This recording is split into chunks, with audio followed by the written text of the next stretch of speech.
All around the country, people have been taking time today to honor the life and legacy of Dr. Martin Luther King Jr. The tributes take many forms, but one we're seeing more often is the simple concept of service. Paula Tutman got a look at that in Dearborn.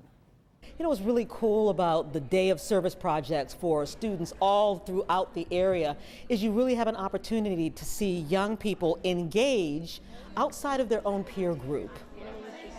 Students from the Dearborn Schools District met at the Islamic Center of America to join forces against loneliness and abuse. They then moved throughout the community. Today we made blankets and we also went to the senior home. At the center, what looks like hand-tied blankets will actually be going to a facility for abused and neglected children and will act as hugs. It can keep them warm too, but it takes on it. I think sometimes people don't know how that one object becomes an emotional comfort. It's been a long day filled with important work that will touch the lives of strangers. We delivered the senior citizens their cards in person, so there's people there actually playing bingo with the senior citizens, and they personally talked to them, like they handed them the cards and had conversations with them. And while the small efforts of many multiply in very big ways, today has gone really well beyond a single day of service and instead has really become a life lesson. Like, this is going to make someone smile.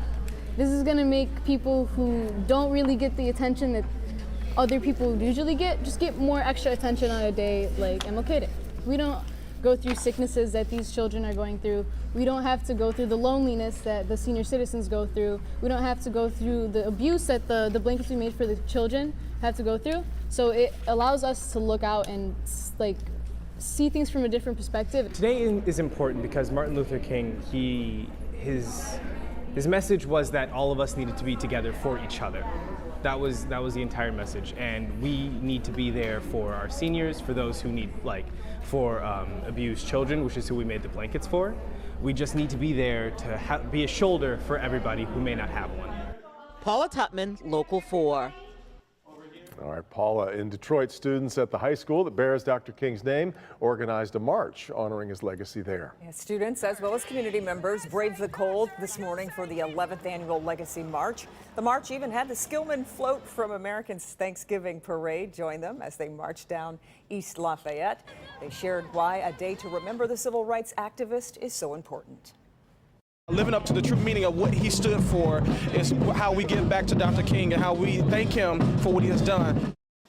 Those who marched also got to learn about African American history through interactive tours inside the school throughout the day.